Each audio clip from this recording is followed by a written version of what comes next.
For 16 years, one man escaped every sheriff, every detective, every bounty hunter sent to bring him to justice.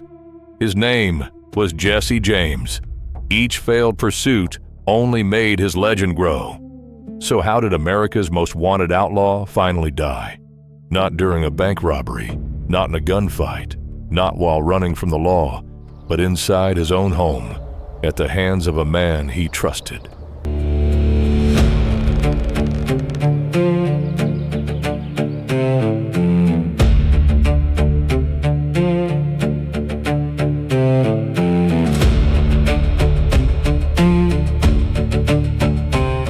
April 3rd, 1882. A quiet spring morning settled over St. Joseph, Missouri. Inside a modest white house on Lafayette Street, Jesse James was beginning what seemed like another ordinary day. Now 34 years old, he was living under the name Tom Howard, hoping to leave his outlaw life behind. To his neighbors, he appeared to be little more than a husband and father. No one outside that house could have known.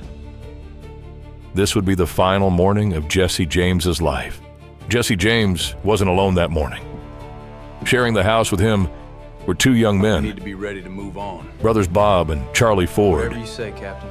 For weeks, the Ford brothers had lived under Jesse's roof. We'd best move on to They had ridden beside him, talked with him, shared meals with him. Most importantly, they had earned his trust. Jesse believed they were friends.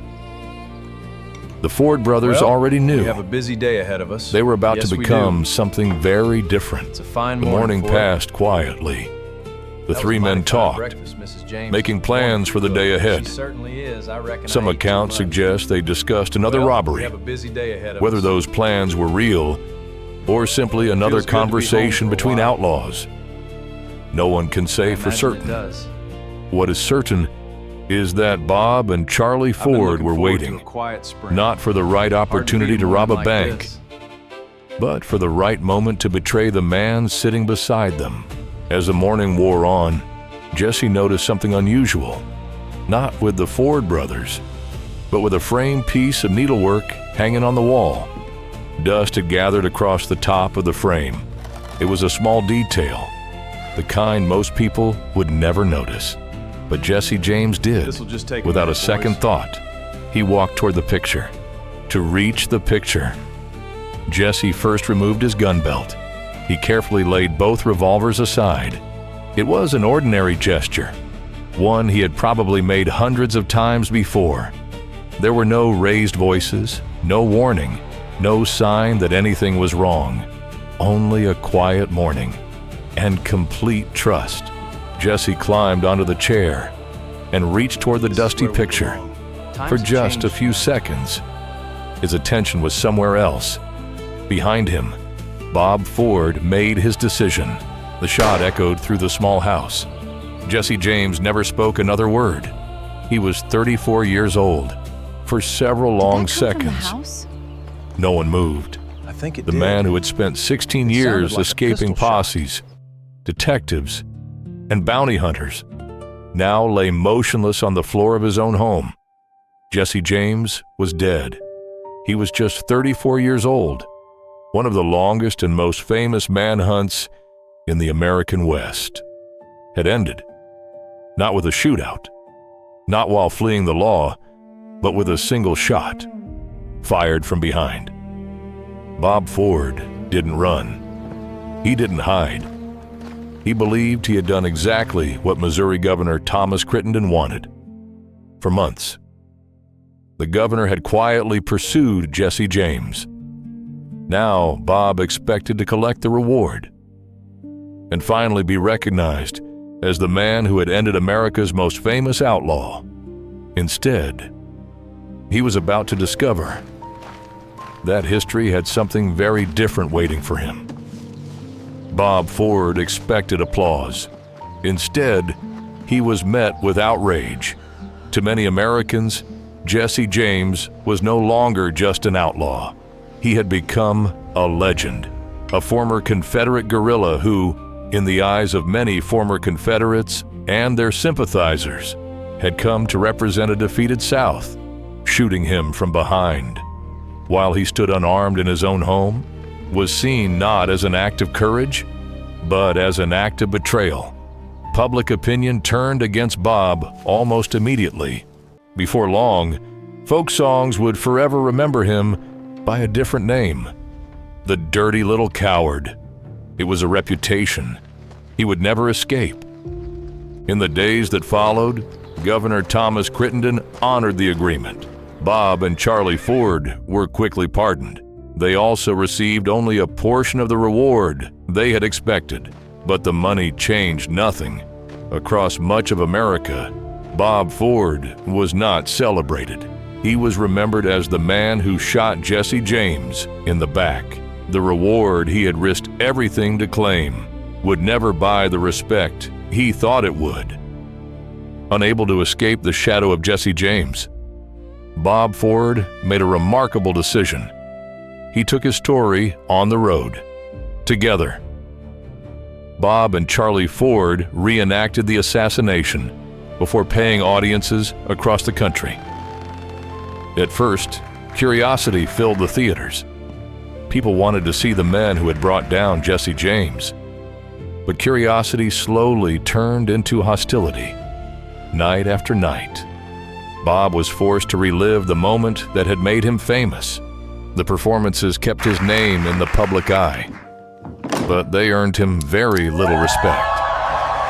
Bob Ford tried to leave the past behind.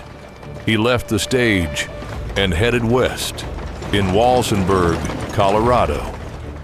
He opened a saloon and gambling hall. For a time, it appeared he might finally build a quiet life. Then opportunity called again. A silver boom transformed the small mining town of Creede into one of the fastest growing towns in the West. Bob packed up once more and opened a new business known as Ford's Exchange.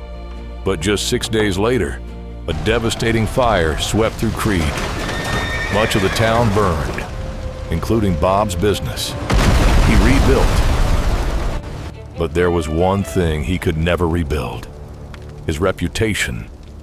10 years had passed since Bob killed Jesse James. On the morning of June 8, 1892, Bob Ford was tending to his business in Creede, Colorado. It seemed like an ordinary day. Then, a man walked through the front door. His name was Edward O'Kelly. Little is known about what he was thinking that morning, only that he entered quietly and walked toward Bob Ford. Neither man knew. Their names would soon be linked forever. Edward O'Kelly stopped at the bar. He looked directly at Bob Ford and quietly said, "Hello, Bob." "Hello, Bob." O'Kelly raised a double-barreled shotgun and fired. The blast proved fatal. 10 years earlier, Bob Ford had ended the life of Jesse James. Now, his own life had ended just as suddenly. Edward O'Kelly made no attempt to escape. He was arrested almost immediately, convicted of murder. He was sentenced to life in prison. But public opinion was divided. Thousands of people signed petitions demanding his release. Eventually, his life sentence was reduced to 18 years. After serving about 9 years, Edward O'Kelly walked free. Jesse James was gone, but his story was only beginning.